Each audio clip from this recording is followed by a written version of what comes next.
Hi guys, Egypt here, doing another commentary video for Total War Shogun 2 Matchmaking 1v1. Today I'm playing on the Slumbering Settlement map against Sir Wezlee. We have large funds, so that gives us a lot of opportunity to take veteran and specialized troops.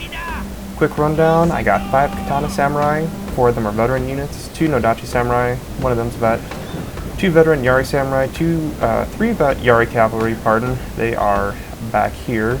And I have 3 veteran Bow Samurai, the Bloods, the Crips, and the Latin Kings, of course. My opponent is taking a somewhat more mixed army, as is pretty common in large funds. Guys like these are veterans. He's going to have 3 Yari Samurai, 3 Katana Samurai, 3 Nodachi Samurai, 1 Naginata Warrior Monk, 2 Bow Ashigaru, 2 Bow Samurai, 1 unit of Yari Cav, which stays back here for a long time. And then there are 2 units of Light Cav, and they're advancing into the tree line over here, and same way over here. Slumbering Settlement, really nice flat map, no terrain advantage in terms of height.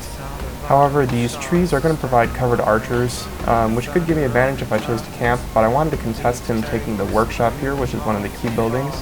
If he were to take that, he'd have an increase in armor and melee defense of his units, and since my army is really structured around getting in there and chopping him up, any bonus he has to melee defense is really going to hurt me. Plus, and if he has armor, that's really going to help him in archer duels as well. And since we're just about even, I have 3 units of samurai archers, and he has 2 units of samurai archers, 2 units of bow ashigaru. We're points for points just about equal. If he can put more arrows down range, I can put them down more accurately. I have more debuffs, more fire, and so yeah. So right here we're getting an archer duel. I set up my Yari Cavalry over here to protect against his Yari Cav. If he comes after my archers, I can do a counter charge. Plus my Yari Cavalry also covers counter charge in the same vector. He moves over here with his Naginata Warrior Monks to protect against my Yari Cav on his far flank. I want to harass him with my Yari Cav, help me win this archer duel. And turns out though that the Bow Samurai are just far enough apart that they're only going to take a couple of shots. So I'm going to pull my Yari Cav back, take a couple of losses, not too many, and move my archers up into position to really start shooting at him. So we can see over here, guess we turning a lot of arrows back and forth. It actually ends up pretty close. First Valley fire arrows. I'm not really sure if they do more damage. I think they do. They might do better against some armor, so that's why I use them. I know they use some morale damage. So coming here, Yari Cav. I don't know if he wasn't microwaving, paying attention or whatever. Got the Bow Ashigar right here. You can see they're just pretty much disappearing.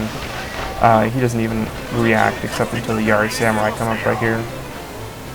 Get these guys out. Pretty minimal losses, but really nice damage on the Ashigaru. They lose half the guys to that charge. And I'm just going to continue disrupting his archer fire here. I'm going to take a friendly fire when I get it. Not going to hurt my own cavalry too much, but I am going to disrupt him. And anything I can do to knock down some of those Bow Samurai is going to be key.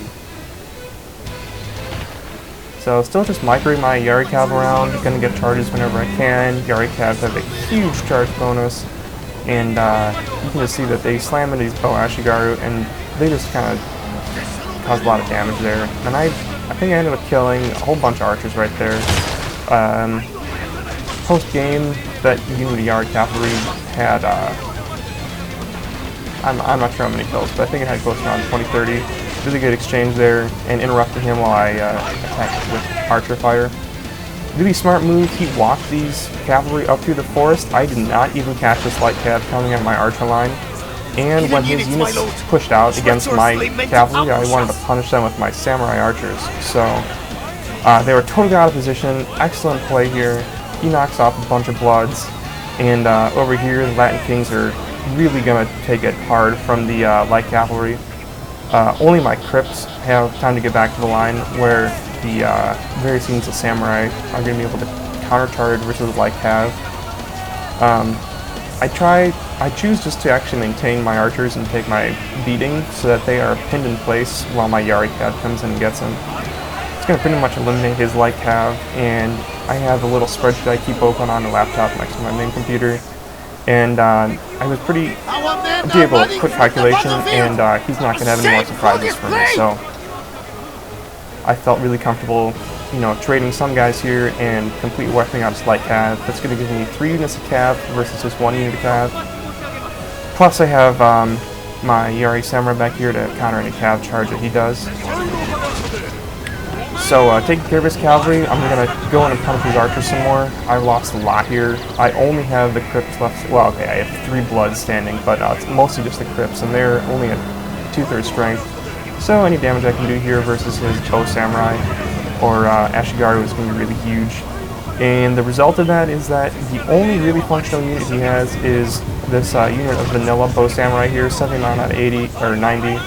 Almost at full strength, and that still leaves him with the archer advantage, and that's actually going to come into play later. He has, I think, what, 20, 30 bow Ashigar over here, a couple of bow samurai left in the other units. Yeah, 13 bow samurai and another 30 Ashigar. So overall, definite archer advantage for him, and that walking the light cav through the forest band, it was an excellent play. Really kind of a genius tactic for any time to take advantage of any terrain you can possibly get. You can see Workshop, nobody captured it. He was really close. I don't know why he didn't move his archers up into the capture radius. Okay, so I start to move my line against his, figuring time's right. He has archer advantage. I don't want to keep skirmishing and take losses. For some reason, he decides to charge his Yari Cav right into this unit of Katana Samurai. They take only 10 initial losses, which is still going to count once we get into a big blob.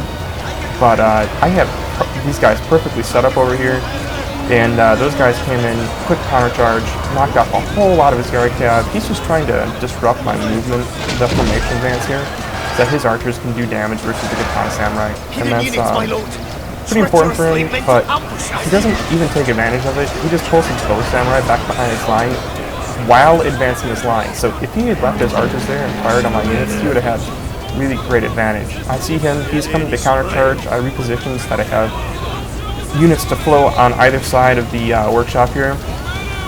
I saw that he had a lot of numbers over here, so I split 2 versus 3, and here's pretty much how the battle was decided from the beginning. Look at this, he charges with 4 units on this side versus just 2 units on mine. So he blobs up on the left, on his left, my right. This gives these no dachi time to flank on the right. Yari are going to come up, fill up any holes. Same thing here, look, 4 units blobbed up against 2. These Katana Samurai have pretty good morale, good melee defense upgrades. Once again, Naginata Warrior Monks get caught up, no Dachi Samurai available on the flank. Gonna actually blob up myself here to hold up these Katana Samurai. And now I'm getting huge flank charges here. We're going 4v1 against these Naginata Warrior Monks. Their morale is going to let them hold, but pretty much just going to eliminate this flank and allow myself to flank this infantry blob over here, which is really crucial. General's taking a lot of arrow fire. You're going to see that this is almost cost me the game. Kind of good luck in my favor, and bad luck for him. However, the fact that he had to resort to a gambit that relied on luck of trying to snipe my general, while I was clearly winning the infantry fight here. Look, this entire flank of his is exposed.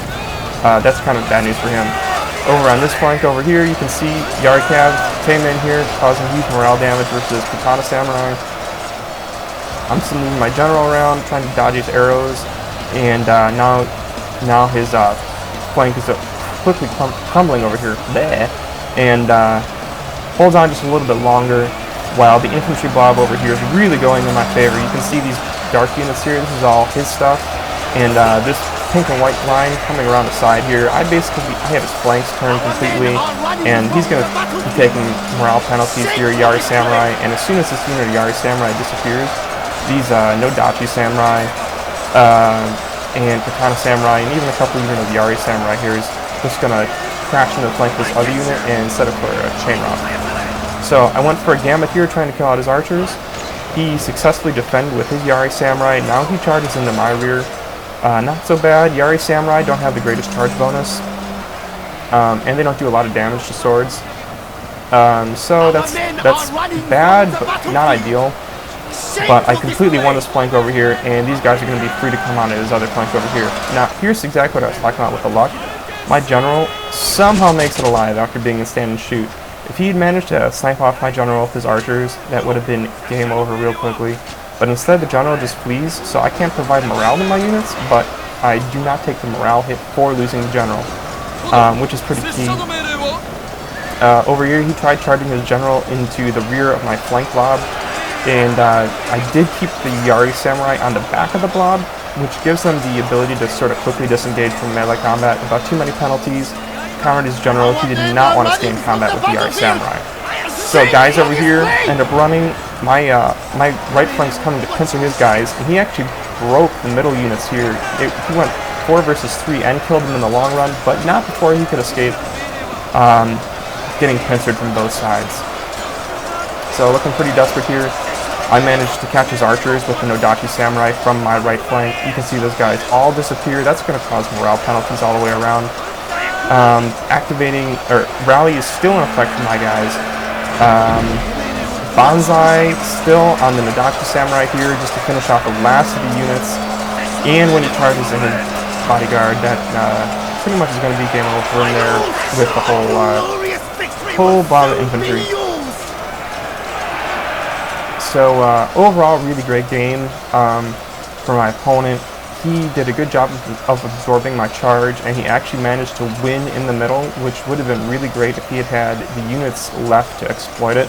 However, you can see over here on my right flank, that's really what helped me.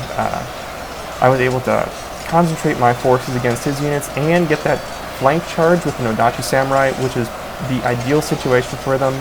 Then I won in this fight over here versus Naginata monks, and I was able to basically bring all these units onto the flank of the blob I was tanking with my 2 units of Katana Samurai. Excellent microing of his archers, excellent tactics of charging in with the light cavalry from the side, but I just managed to pull it out in the end. Good game, Sir Wezlee.